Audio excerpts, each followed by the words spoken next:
Welcome everybody to the World of Tanks 9.1 test server. My name as always is Maxwell, and today we're going to be taking a look at the major changes to the Tundra map. So again, there's been quite a few changes, but they're all concentrated in a few locations. So without further ado, we're going to have a quick fly through and see what we can see.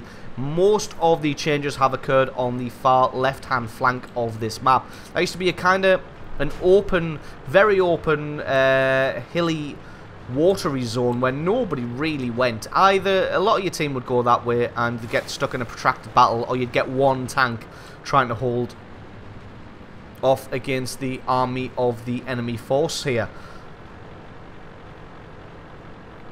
But as you can see, straight away what they've done is added in all of this new extra terrain. They've taken out all of the swamp and the water, and they've added in this this corridor which leads all the way up to the north. This is now a great place for heavy tanks to clash. No longer are heavy tanks resigned to having to take the hill on the far right hand flank, whether they want to or not.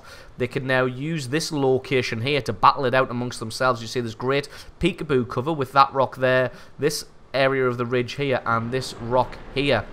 So excellent pieces of peekaboo cover for heavy tanks to utilise. So now heavy tanks are going to have a choice on which flank they want to go to, whether they want to come left or right hand flank and take the hill as normal. The other addition is just on the other side of that ridge, which is this little town. Well, not really a town, it's the original sawmill that was probably around about there last time. It's now been moved and the shape has been changed, and it's now providing destructible cover and indestructible cover in this location here.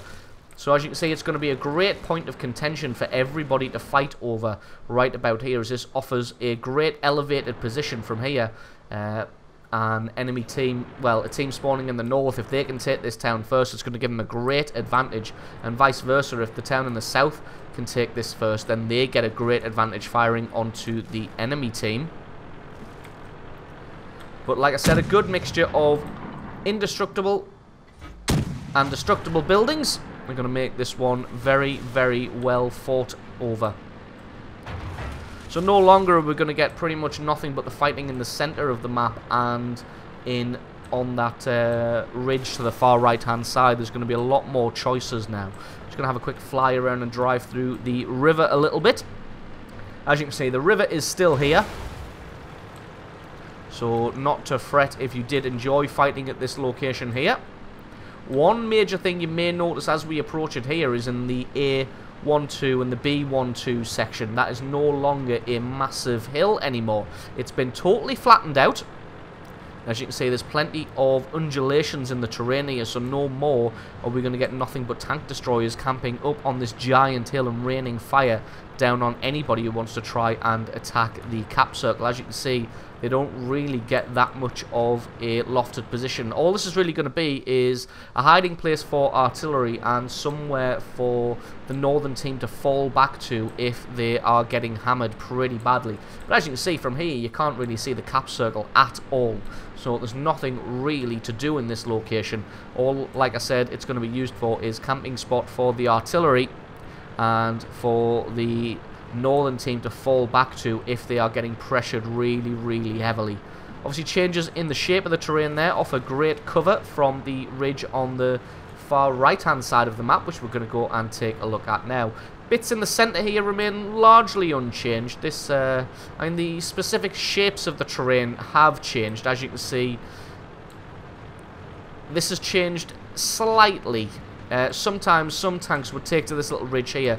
As you can see, there has been a removal of a lot of vegetation. This has been flattened out a little bit, but apart from that, it's all relatively unchanged. I'm just going to take a quick look at that ridge over there, because that looks slightly different to it did before. There still used to be this little path up here and this little path up here, but this, in fact, that's not a path anymore. That leads up to there. And this is pretty new, but again, it doesn't provide any actual cover, any bush or shrub cover, but it does offer a great lofted position. You can even see the cap circle from here and destroy the boxes if you so please. But apart from that, this is largely unchanged. The shape of the terrain may have changed a little bit, but the play style on it is going to remain pretty much the same. So we'll just skip over that and go and take a look at this hill over here. So that's going to be the route down to the hill, just like it was before. However, there are some major changes to this hill here.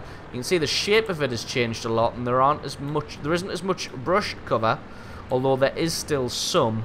And you do still get a great firing position on the hill across the way there. There's been, from what I can see, not that much change to this region here, so we'll just move on. There's been one real big change that I can make out on this hill here, but apart from that, again, it seems to be largely unchanged. As you can see, the little inlet there. The one major change that I can see is this piece of land here. It is now significantly closer to this rock than it was before. That used to be set around about here. And now it's set a lot further forward, so it's going to give people a great chance to play a little bit of sneaky peekaboo here with people. Still got the gap in the rocks, and everything up the top here, again, looks largely unchanged. You've still got all the firing positions there. You've still got the gap between the rocks here, and all of the firing positions here. So we're going to head down the hill. We're going to take one last look in the bottom right-hand corner of the map. As you can see, this approach here pretty much unchanged as well, and if it is slightly changed, it's not changed enough to make any actual difference to the gameplay style.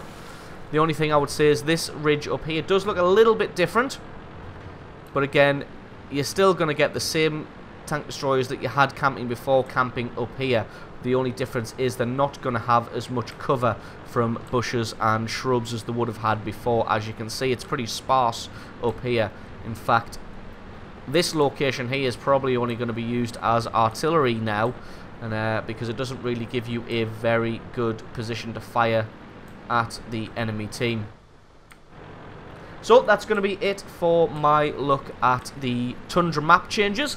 Hope you found the video useful. If you did find the video useful, then please consider hitting that subscribe button, because there's a lot more World of Tanks content on this channel. If you want to ask a question, or if you've got anything to add to this map preview, then please leave a comment in the comment section below.